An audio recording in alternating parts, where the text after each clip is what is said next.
시간이 되었으므로 지금 모두들 자리에 착석해 주시기 바랍니다. 네. 지금부터 2026년도 민중생활보장위원회를 개최합니다.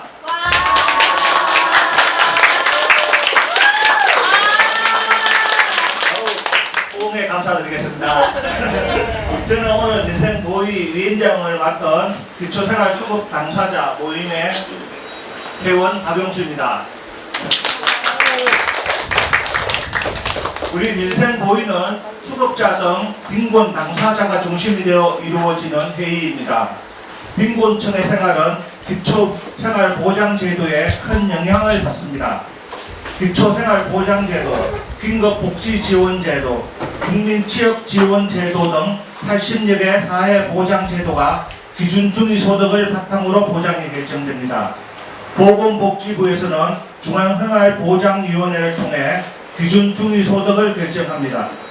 가난한 사람들의 생활에 실질적인 영향을 미치지만 그 회의가 어떻게 이루어지는지는 아무도 모릅니다.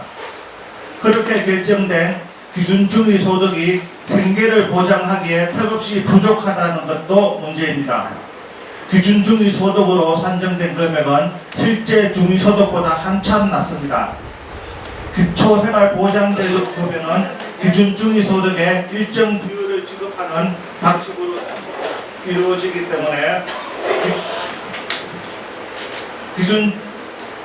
때문에 기준중위소득이 낮으면 보장금액도 그만큼 낮아집니다. 2025년 기준중위소득은 소득의 중위값보다 51만 7천원이 됐습니다. 기초생활보장제도의 문제점과 중생보위의 폐쇄적인 운영을 규탄하기 위해 가난한 사람의 생활을 진짜로 보장하기 위해 우리는 빈곤 당사자와 시민사회가 직접 목소리를 내는 자리를 마련했습니다. 민생보위가 정말 우리에게 필요한 기초생활보장제도가 만들어지는 계기가 되기를 바랍니다.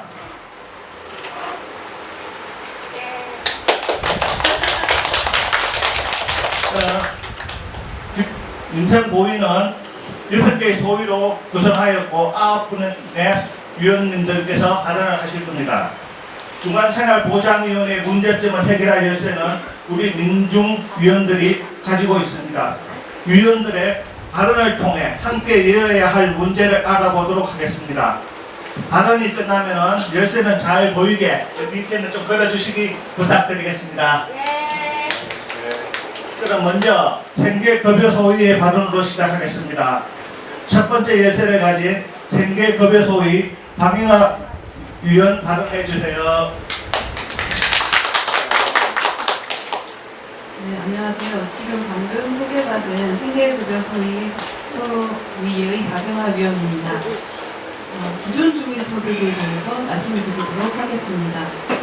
기준중위소득이 매년 논란이 되는 상황 자체가 문제의 본질을 잘 드러낸다고 생각합니다. 중위소득은 전국의 모든 가구를 소득을 기준으로 하여 일렬로 세웠을 때 중간에 있는 가구의 소득입니다. 중위소득은 전국적 소득 수준을 나타내는 지표로서 국가데이터처, 즉 정부가 공표하는 통계 자료로 확인됩니다. 다만 기준 중위소득이 적용되는 연도 그리고 중위소득의 최신 실측치 간에 3년의 시차가 있어서 그 극복을 위한 조치가 필요할 뿐입니다. 다시 말해서 기준 중위소득은 객관적 통계 자료를 기반으로 하기 때문에 논란이 생길 이유가 없습니다. 그런데 현행 기준 중위소득은 통계 자료와 전혀 무관한 수치여서 문제입니다. 즉, 현행 기준 중위소득은 아무런 근거가 없는 수치입니다. 이는 기준 중위소득을 정부의 공식 통계 자료로 산정하도록 한 기초생활보장법 규정을 위반한 것인데다가 기초생활보장을 상대적 소득 수준에 맞추려고 한 취지의 정면으로 역행하는 것입니다. 2020년 보건복지부는 6년에 걸쳐 당시 12%에 이르던 실제 중위소득과 기준 중위소득의 격차를 해소하겠다고 했습니다. 그런데 6년이 지난 현재 그 격차는 30%로 벌어졌습니다. 2023년 기준 중위소득은 540만 964원이었는데 현실 중위소득은 700만 525원이었습니다. 격차가 더 벌어진 이유는 간단합니다.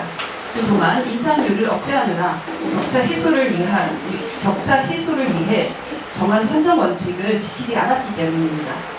기준 중위소득은 기초생활보장 외에도 80여 개 복지급여 기준에 활용되기 때문에 그야말로 민생과 직결되는 문제입니다. 격차 해소의 약속은 무슨 특별한 혜택을 부여하겠다는 약속이 아니라 지금 당장은 어렵다고 하며 6년이란 긴 시간을 들여서 법을 지키겠다는 약속이었습니다.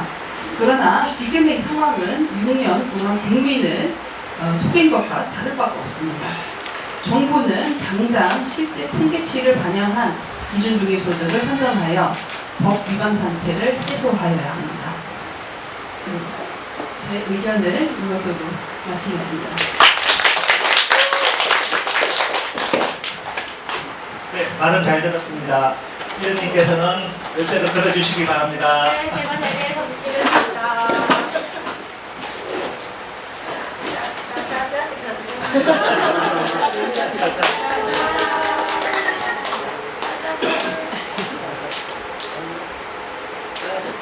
뒤에 안 떼면 아니에요?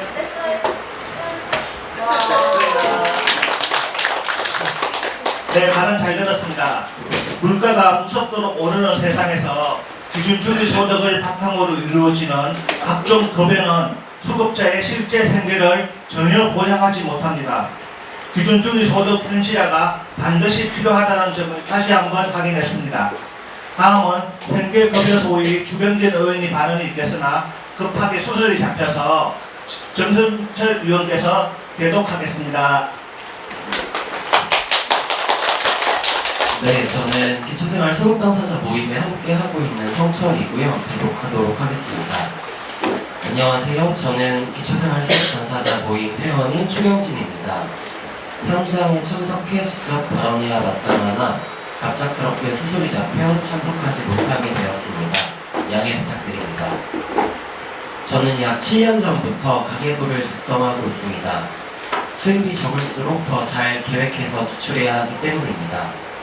확인해보니 작년과 올해 월 평균 120만원 정도를 지출하고 있습니다. 관리비, 통신비, 교통비, 생필품비가 부정적으로 나갑니다. 그리고 식비도 월 평균 50만원 정도를 지출합니다. 저의 경우 수급비 외에 추가 수입이 있습니다.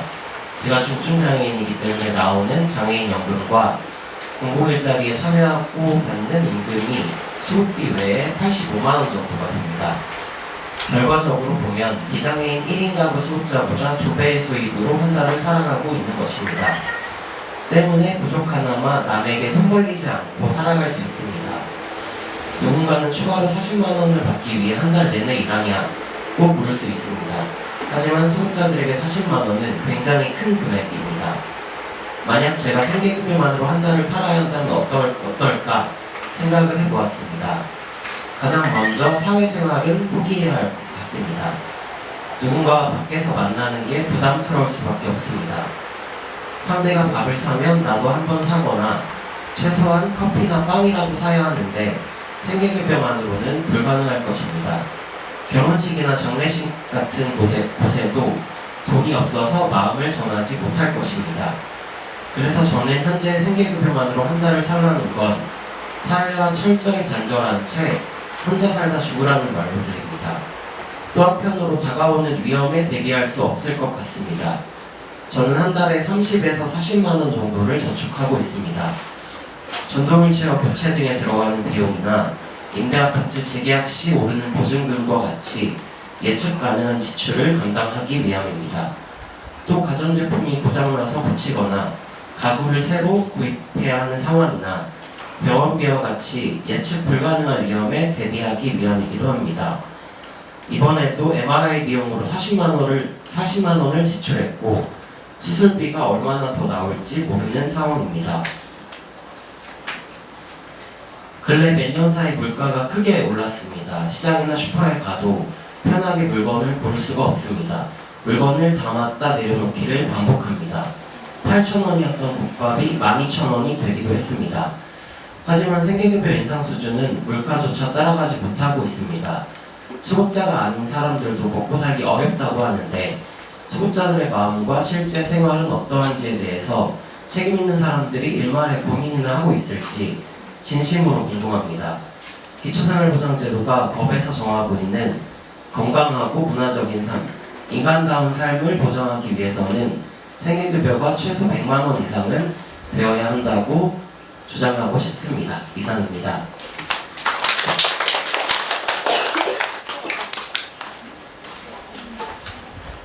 마치겠습니다.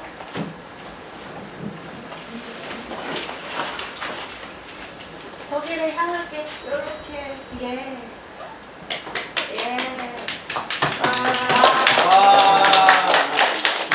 네, 발언 잘 들었습니다. 경진님 말씀을 들으니 건강하고 문화적인 삶을 보장하기 위해 생계급여가 턱없이 부족하다는 사실이 와닿습니다. 사실 수급자들 가득히는 그 감정인 것입니다. 모든 생활의 기초는 일단 돈이 있어야 된다고 생각하기 때문입니다. 돈이 부족하면 모든 것이 부족해진다고 저는 생각하고 있습니다. 자, 그리고 다음은 의료급여 소위의 발언이 있겠습니다. 의료급여는 건강과 생명에 직접적인 영향을 미치는 제도이지만 사각지대가 넓고 보장 수준이 부족하여 수급자의 건강권을 실질적으로 보장하지 못하고 있습니다. 의료급여 소위 이선영 의원이 발언하겠습니다.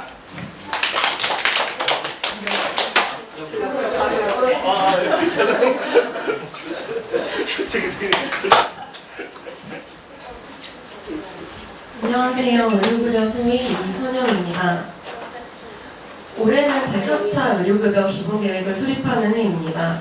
재정론을 앞세우며 수급자에게 더 많은 부담을 지우려던 시도를 이제는 중단하고 가난해도 누구든 치료받을 권리가 있다는 의료급여의 기본 정신으로 돌아가야 합니다. 비용 부담으로 인해 의료급여 수급자임에도 치료를 포기하게 만드는 불합리를 개선하고 가난할수록 더 아프고 중증 질환을 앓고 있을수록 치료를 포기하는 부정의를 이제는 끝내야 합니다. 이러한 부정의를 해소하기 위해서는 무엇보다도 의료급여 수급자의 경험과 평가로부터 정책이 시작되어야 합니다. 의료급여 소위에서는 실제 수급 당사자와 과거 수급 경험자, 그리고 의료급여 제도에 관심을 갖고 있는 일반 시민의 의견을 청취하기 위해 온라인과 거리상담 기관의 설문조사와 심층 인터뷰를 진행했습니다.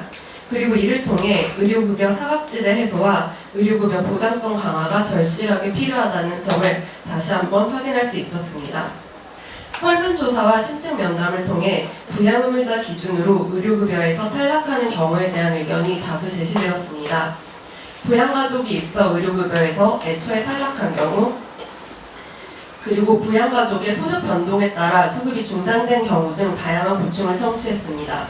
가정폭력으로 가족과의 관계가 좋지 않아 부양의무자의 소득 확인 자체가 어려운 경우에도 엄격한 부양의무자 기준은 예외 없이 적용되며 사람들을 의료급여의 보장성 바깥으로 내몰았습니다. 의료급여 보장성 강화에 대한 요구 또한 확인할 수 있었습니다. 설문조사 결과에 따르면 수급자들이 비용 때문에 치료를 포기하는 경우에 이달 이상으로 응답한 비율이 전체의 67.7%에 달했습니다. 이는 의료급여 수급자에게는 비용 장벽이 없다는 일반적인 통념과는 달리 경제적 장벽으로 인한 치료 포기가 빈번하게 발생하고 있는 현실을 드러냅니다. 경제적 여력이 충분하지 않은 의료급여 수급자에게 의료보장제도의 울타리 밖에 있는 비급여, 간병비에 대한 부담은 공포로 다가왔습니다. 비급여와 간병비의 부담은 건강보험 가입자에게도 발생하지만 경제적 여력이 취약한 의료급여 수급자에게 그 영향은 적나라하게 나타났습니다.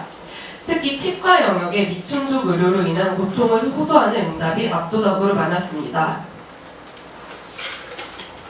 또한 보호자를 요구하는 병원 앞에서 의료급여 수급자는 의료 이용을 주저할 수밖에 없었습니다. 1일당 약 15만원 수준의 간병인 비용을 의료급여 수급자가 감내하기란 너무도 혹독한 일입니다. 운이 좋게 간호간병 통합병원에 입원하는 경우가 아니라면 보호자를 요구하는 병원 앞에서 의료급여 수급자는 의료 이용을 포기해야 합니다. 이에 우리는 의료급여의 보장성 확대, 그리고 의료급여 수급자의 의료 이용을 보장할 수 있는 대안적 체계로서 비급여, 간병인, 사보험 부담 없는 안심의료급여 시범사업을 요구합니다. 의료급여 수급자의 의료이용이 제한받고 있는 현실을 개선하기 위해서는 한두 가지 단편적인 정책 수단을 도입하는 것으로는 부족합니다. 시범사업을 통해 공급자는 손실 부담 없이 치료를 선택하고 환자는 비용 부담 없이 치료에 집중할 수 있는 대안적 의료 현장을 구성할 것을 요구합니다. 의료급여 제도의 목표는 재정 절감이 아니라 빈곤층의 건강권 보장에 있습니다. 재정위기 담론에서 벗어나 의료급여 제도 본래의 목표와 취지를 바로 보아야 합니다. 실제 수급자의 의견으로부터 시작된 우리의 요구, 사각지대 해소와 보장성 강화, 그리고 안심 의료급여 시범사업을 제4차 의료급여 기본계획에 포함할 것을 요구합니다. 이상입니다.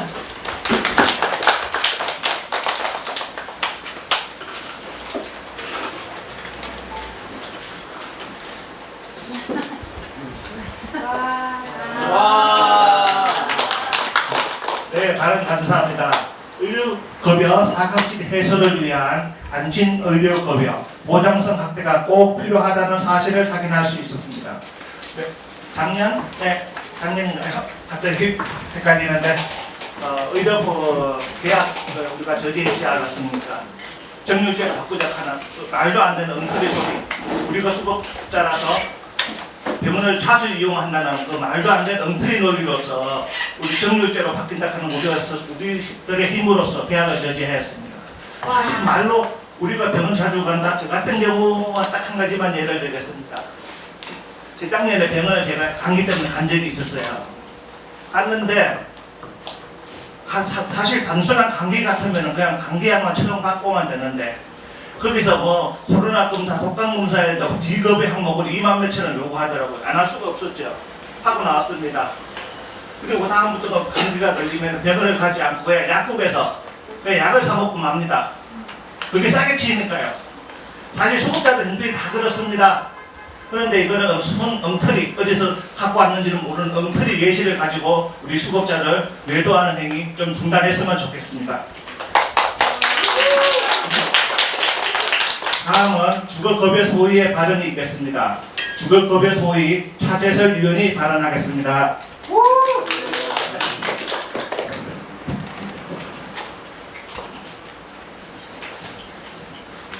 안녕하십니까. 저는 동자동에 사는 차재설입니다. 나라에서 주는 수급비로 하루하루 살아가는 사람입니다. 오늘 제가 드리고 싶은 말씀은 딱 하나입니다. 정부는 우리한테 뭘 주면서 우리한테 물어본 적이 없습니다. 자기네 뜻대로 정해서 자기네 방식대로 줍니다. 그러나 주는 것마다 우리 사는 것하고 안 맞습니다. 예를 들어 문화 누리 카드를 보십시오. 아픈 사람한테 그 카드 줘봐야 써먹지도 못합니다. 병원에 누워있는 사람이 그 카드 들고 어디를 가겠습니까?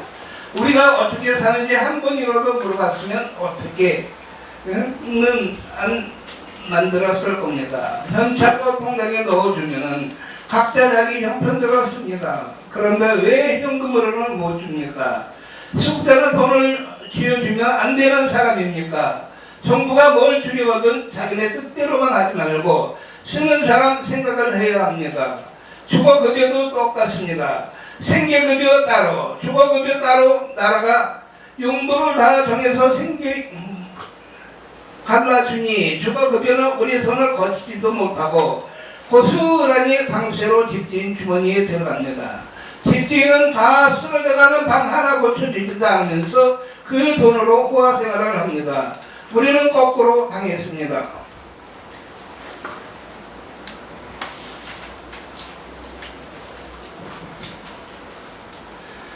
가르지 말고 한꺼번에 우리 손에 쥐어 주십시오. 우리가 우리 돈을 쥐고 있어야 집주인이 행포를 나갈 수 있습니다. 그런데 정작 필요한 데는 어떻습니까? 암 환자, 폐가 안 좋은 사람들 약간 본인 부담은 그대로 남겨둡니다. 새로 나온 신약 한 번 써버리면 한 달에 큰 돈이 들어가는데 수급자 형편으로는 살 길이 없습니다. 약이 있어도 돈이 없어서 못 씁니다. 쓰지도 못하는 카드는 주면서 사람 살리는 약값은 왜 보장을 안 해줍니까? 우리한테 안 물어보고 정하니까 이런 일이 생기는 겁니다. 마지막으로 한 말씀 드리겠습니다.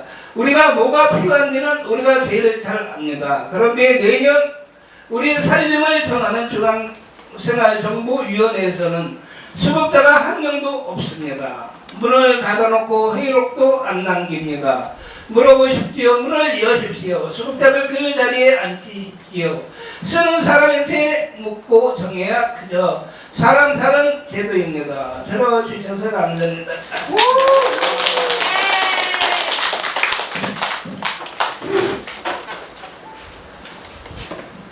네, 말을 잘 들었습니다.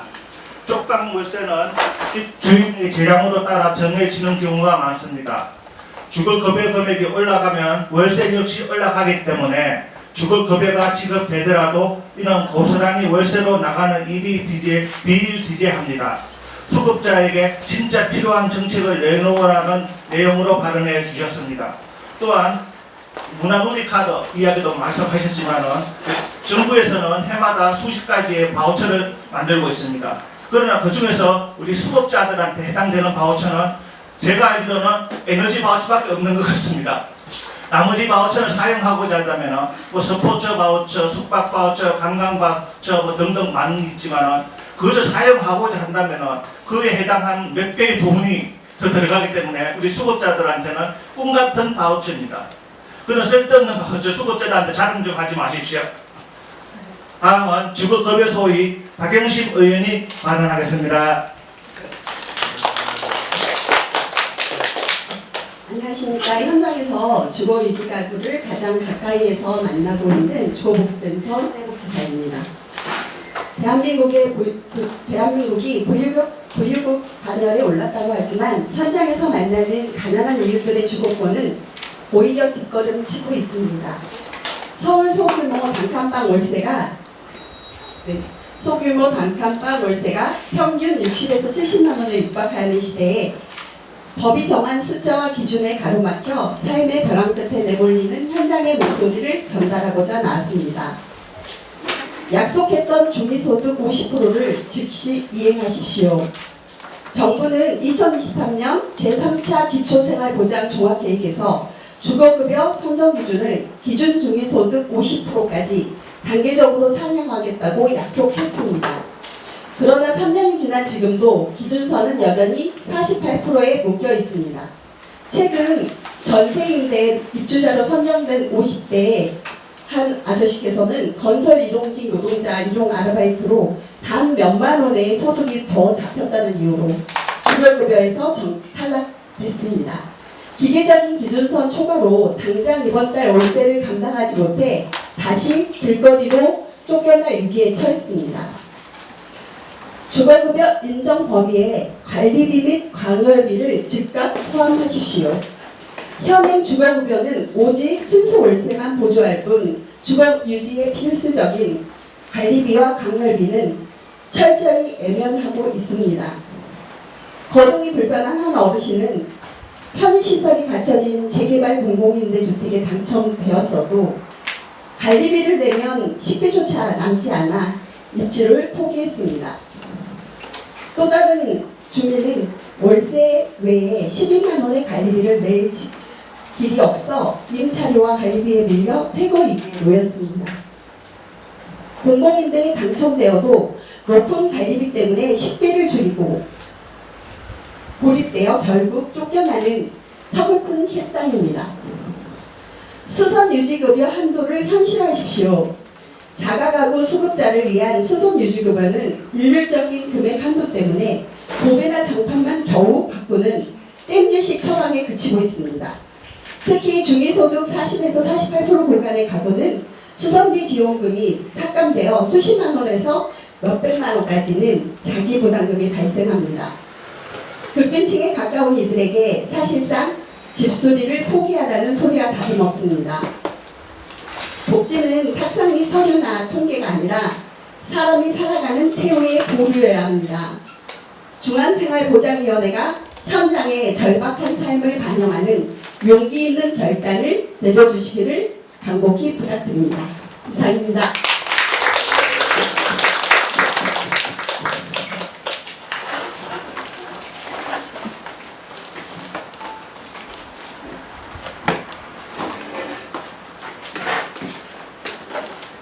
다른 감사합니다. 저도 가슴이 와닿는 단어가 있네요. 관리비. 제가 지금 재개발 공공 아파트, 임대 아파트에 살고 있다 보니까 저 같은 경우도 관리비가 한 달에 12만 원 내고 있거든요. 생계비 82만 원, 관리비 12만 원 내고 나니까 너무 참 안당합니다. 다음으로는 주거급여 보장 범위 확대에 관해 가온 의원님이 발언하겠습니다. 네, 안녕하세요. 저는 청년 세입자 단체 민달팽이 유니온에서 활동하는 가원입니다. 저는 오늘 주거급여의 보장 범위 확대의 필요성을 말씀드리고자 민생보위에 참석했습니다. 주거급여는 저소득 빈곤 가구가 최소한의 주거 생활을 유지할 수 있도록 보장하는 핵심적인 사회 안전망입니다.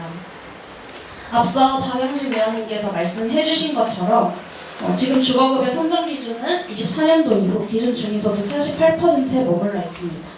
정부는 주거급여 선정 기준을 50%까지 단계적으로 확대하겠다고 약속했지만 3년째 아무런 진전이 없는 상황입니다. 그러나 그동안 서민이 부담하는 주거비는 크게 올랐습니다. 국토교통부 실거래가 자료를 분석을 해봤을 때 2025년 서울 지역을 기준으로 보증금 5천만 원 이하 그리고 전용 면적 33제곱미터 이하의 소형 주택의 평균 월세 전환액은 70만 원에 달합니다. 이는 주거급여 선정 기준에 해당하는 2인 가구 소득 인정액의 약 34%, 또 3인 가구 소득 인정액의 약 27% 수준입니다. 1인 가구로 치면 56%에 달하는 금액입니다.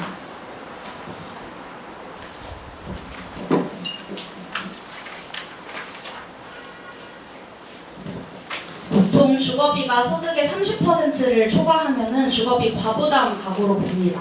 선정 기준을 근소하게 초과해서 지원에서 제외된 저소득 가구는 높은 주거비 부담을 감당하면서도 지원을 받지 못하는 사각지대에 놓여 있습니다. 그런데도 이런 중요한 기준이 시민에게 공개되지 않는 중생보비 밀실회의에서 결정되고 있습니다. 누가 어떤 근거로 지원 대상을 정하고 또 정부가 약속한 기준 상향을 왜 미루고 있는지 시민들은 알기가 어렵습니다. 주거는 인간의 기본적인 권리입니다. 사람의 생사를 좌우할 수도 있는 이런 기준이 당사자의 목소리와 또 공개적인 검증 없이 정해져서는 안 됩니다. 정부는 주거급여 선정 기준을 기준 중위소득 50%로 즉시 상향하고 중장기적으로 60%까지 확대하는 구체적인 계획을 제시해야 합니다. 또 분리지급에 대한 요건 역시 개선해야 합니다. 현재 만 19세 이상 그리고 30세 미만의 미혼 청년은 부모가 주거급여 수급 가구이더라도 원칙적으로 부모와 주민등록상 다른 시군에 거주해야 청년 주거급여 분리지급을 받을 수 있습니다. 동일한 시군에 거주하더라도 보장기관이 분리거주의 필요성을 인정하면 예외적으로 지원받을 수 있기는 한데요. 도농복합광역시에 거주하거나 혹은 대중교통 편도 소요시간 90분을 초과하거나 등 인정 범위가 좀 제한적입니다. 때문에 같은 시 안에서 독립해서 실제로 별도의 임대료를 부담할 수밖에 없는 세입자가 지원에서 제외될 수 있습니다. 청년의 독립 여부와 또 주거비 부담을 판단하는 기준은 행정구역의 경계뿐만으로 설정될 것이 아니라 실제 독립한 사람의 생계와 또 주거 실태를 기준으로 빈곤 상태를 판단할 수 있도록 제도 개선이 필요합니다. 또 앞서 차재설 위원님께서도 주거급여는 수급자의 주머니를 거치지도 못한다. 바로 임대인의 손에 들어가서 임대인은 그걸 가지고 호화 생활을 한다라는 고발을 또 해주셨는데요. 주거급여만 지급한다고 끝이 아니라 민간 임대차 시장의 관리와 또 월세 규제가 함께 병행되어야 이 제도가 실효성을 발휘할 수 있다고 생각을 합니다. 주거급여는 예산에 사람을 맞추는 제도가 아니라 실제 사람의 삶에 맞춰 예산과 기준을 설계해야 하는 제도입니다. 사람에게 지급은 필수적이기 때문입니다. 닫힌 회의실 안에서 최소 보장의 수준을 결정하지 말고 당사자 시민에게 논의 과정과 근거를 투명하게 공개하고 주거급여의 사각지대를 해소할 수 있도록 보장 범위를 실질적으로 확대할 것을 요구합니다. 감사합니다.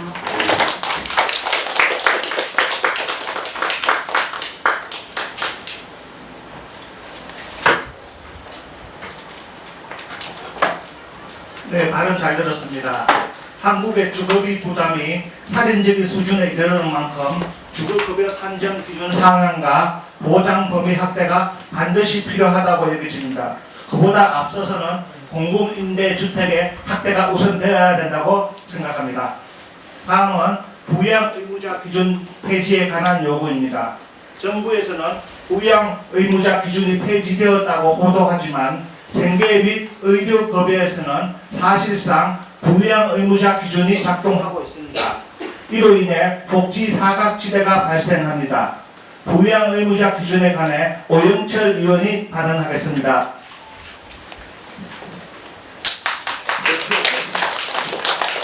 네, 저는 전국장애인 차별철폐 연대에서 왔고요. 상임 공동대표인 오영철입니다. 반갑습니다. 부양 의무자 기준은 오랫동안 가난한 사람들에게 가족이 있으니 국가는 책임질 수 없다라고 말해왔습니다. 실제로 부양을 받지 못하고 있어도 부모가 있다는 이유로, 자녀가 있다는 이유로, 형제 자녀가 있다는 이유로 생존급여와 의료급여에서 배제되었습니다. 이 제도는 복지제도가 아니라 국가 책임을 회피하는 장치입니다.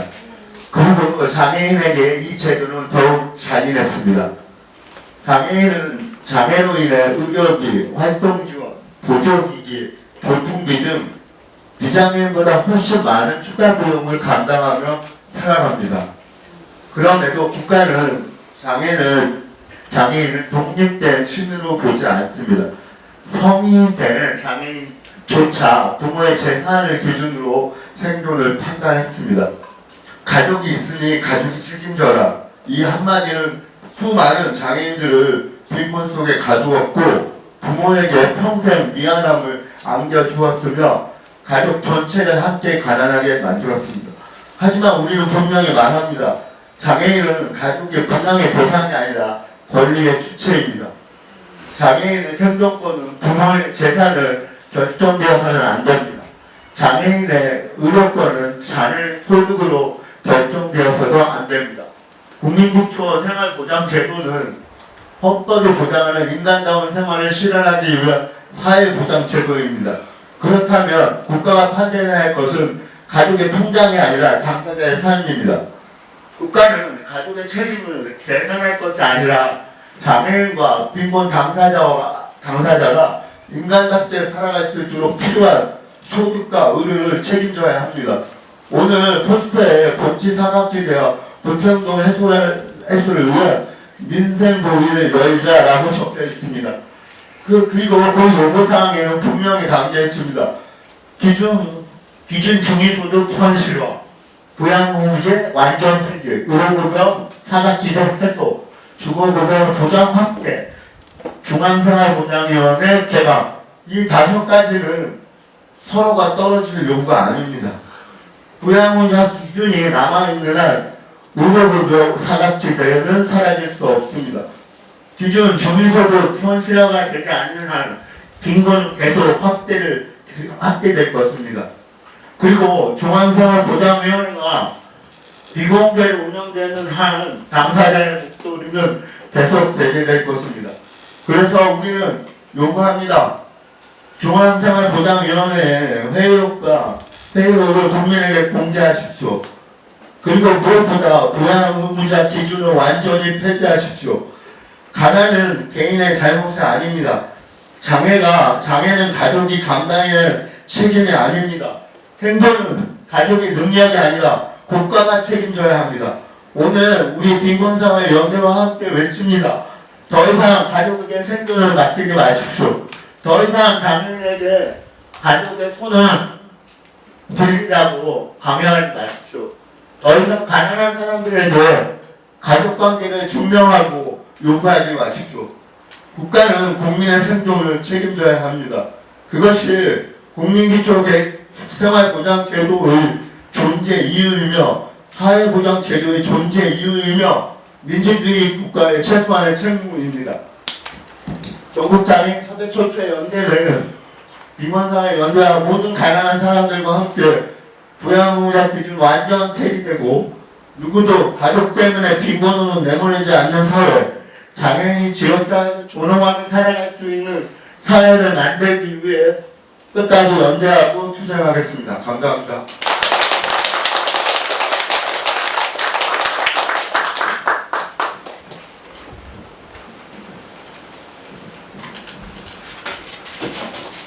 네, 발언 잘 들었습니다. 가난한 사람들에게, 가족에게 책임을 전명할 것을 묻는 것은 국가가 국가의 자격이 있냐고 묻는 것과 똑같다고 생각합니다. 국가가 생존권을 보장해야 한다는 점을 짚어주셨습니다. 다음으로는 중생보위 개방에 대한 요구입니다. 전원경 의원이 발언하겠습니다.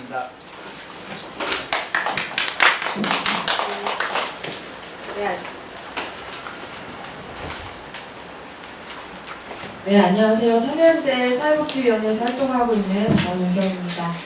오늘 여러 생계, 주거, 의료 여러 소위에 계신 위원님들께서 중생보위 개방 관련해서 정말 다 말씀해 주신 것 같아요.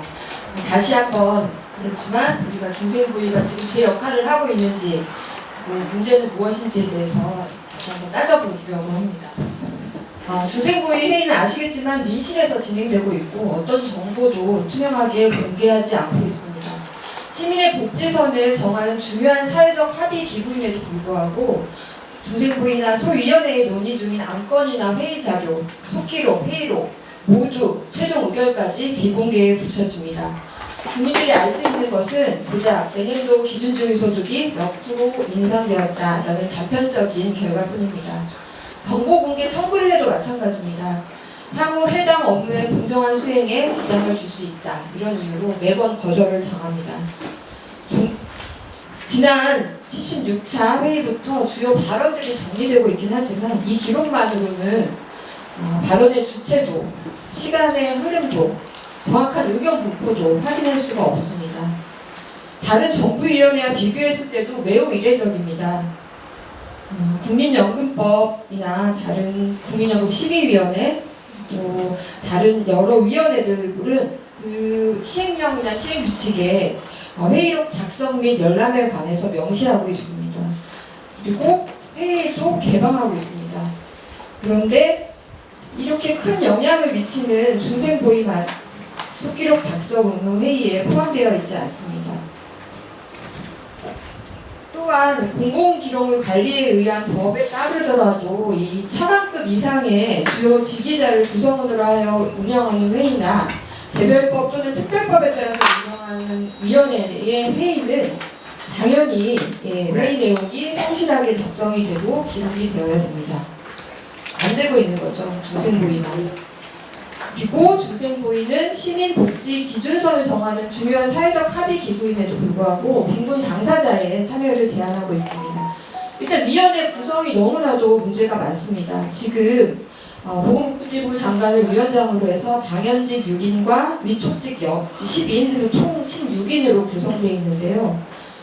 대부분의 다른 복지 관련한 위원회에는 당사자들이 포함되게 되어 있습니다. 그래서 뭐 지역가입자라든가 수급자 이런 분들이 포함되게 되어 있는데 위촉직 명단을 보면 전문가와 공익대표라고 되어 있는데 누가 전문가고 누가 공익대표인지도 구분이 안 되게 되어 있습니다. 또 공익대표는 누구를 대변하는 거지? 전혀 알 수 없습니다.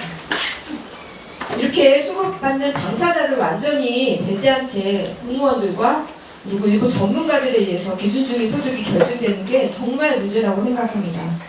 아까 말씀드린 회의를 공개하지 않는 것도 정말 문제입니다. 저희가 이 무렵에 중생보위 일정을 알게 되는 것은 이 회의가 임박해서 공개되는 복지부 장관 일정 때문입니다. 지난 회의도 장관 일정을 추적하다 보니까 29일날인가 회의했더라고요. 그리고 다음 회의가 장관 일정을 확인해 보면 28일로 나와 있습니다. 그래서 중생보위가 이때 열리는구나 이렇게 알게 되는 참으로 웃지 못할 일입니다. 네. 그래서 이런 폐쇄적인 운영 더 이상 묵과해서는 안 된다고 생각합니다. 위원들이 어떤 근거와 기준으로 논의를 결정했는지 명확히 알 수 있도록 발언 전체를 녹취한 자료를 공개해서 책임성을 담보해야 합니다. 수급자 당사자의 참여를 보장해서 이들의 의견이 또한 충분히 반영되도록 해야겠습니다. 한 가지 좀 말씀드리고 싶은 거는 지난 21일 날 대통령이 국무회의에서 이 행정부의 잦은 정보공개 청구 비공개 처분 관련해가지고 얘기한 게 있어요. 그래서 정보공개에 대해서 좀 더 열린 자세로 일을 했으면 좋겠다라고 지시한 게 있거든요. 저는 중생보위 대통령의 지시 반드시 따라야 된다고 생각합니다. 우리 우리는 이 중생부위 개방 문제 관련해서 정말 몇 년을 얘기했는지 모르겠어요. 그래서 이제는 바뀌어야 되고 우리 이 민생고위에 함께하고 계시는 분들 포함해서 네, 이 문제가 해결될 때까지 끝까지 투쟁했으면 좋겠습니다. 감사합니다.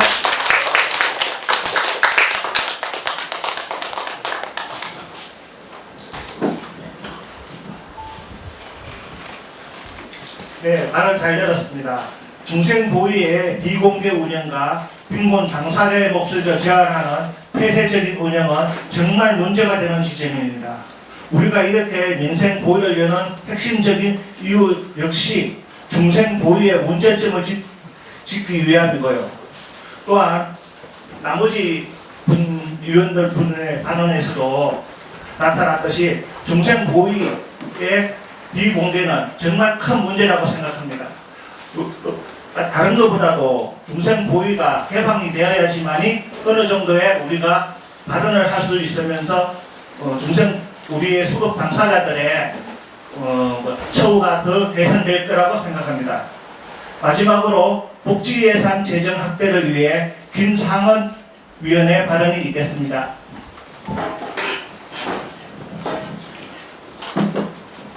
네, 안녕하세요. 오늘 열린 민생보위에서 복지예산 현실화와 재정 확대에 대한 발언을 맡은 김상헌입니다.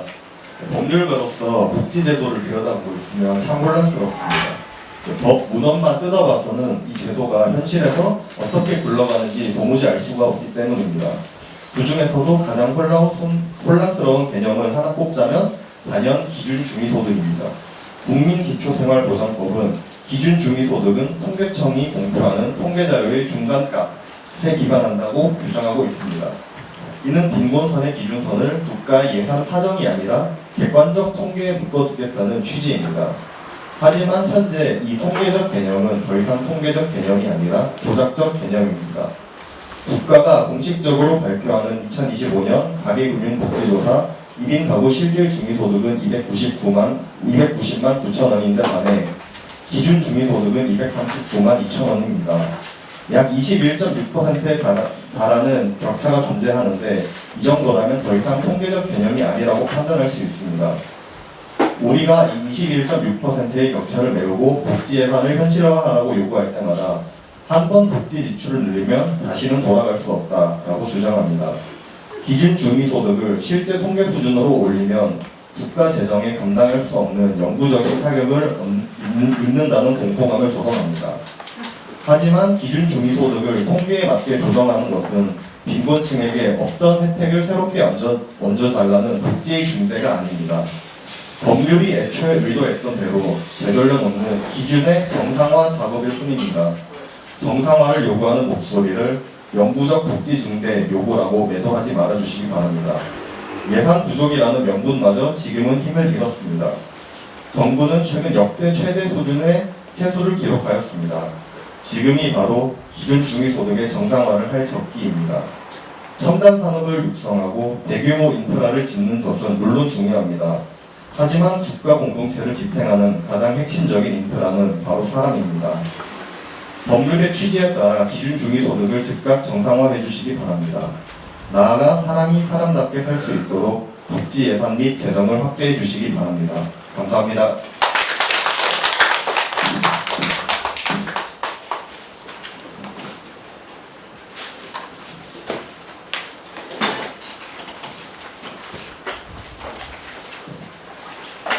네, 발언 잘 들었습니다.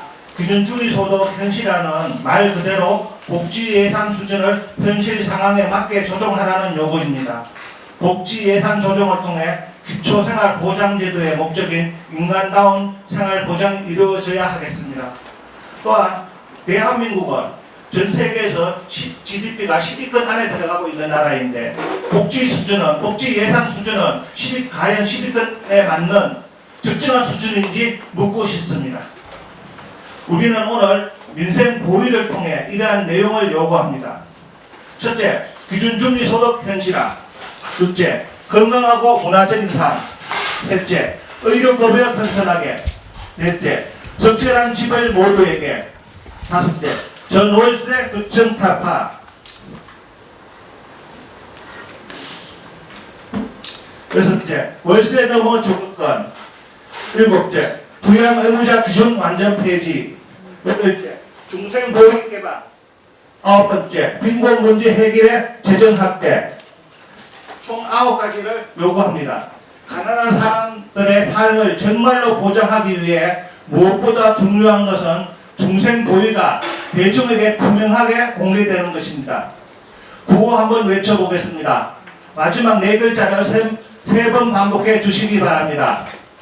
꽁꽁 닫힌 중생 보위 개방하라. 개방하라. 개방하라. 개방하라. 네. 자, 마지막으로 오늘 참여하신 청중 중에서도 한 번 더? 네, 그럼 한 번 더 하겠습니다. 꽁꽁 닫힌 중생 보위 개방하라. 개방하라. 개방하라. 개방하라. 네. 오늘 참여하신 청중 중에서도 민생 보위에 궁금한 점이나 중생 보위에 발언하고 싶은 분이 계실까요? 계신다면 한두 분 정도 의견 들어보도록 하겠습니다.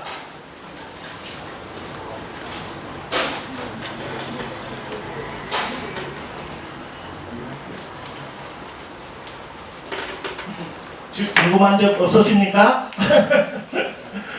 그리고 우리가 지난 6월 29일인가요? 기자회견하면서 중생 보위에 우리의 요구안을 제출하면서 중생 보위 위원들 중에서 혹시나 이 자리에 참석할 수 있는지 우리가 요구안에 문구를 집어넣었었는데 오늘 혹시나 참석하신 분이 있는지 궁금하네요. 누구 혹시 참석하신 분 계십니까? 아무도 안 계시는 것 같네요. 좀 참석 좀 해가지고 서로도 소통하는, 화합하는 게 좀 배웠으면 좋았는데 좀 아쉽기는 합니다. 이것으로 오늘 민생 보위를 마무리하겠습니다. 민생 보위를 통해 대중에게 딱 닫힌 중생 보위도 빈곤한 사람들의 답답한 현실을 활짝 열리기를 바랍니다. 다들 조심해서 돌아가시기 바랍니다. 감사합니다.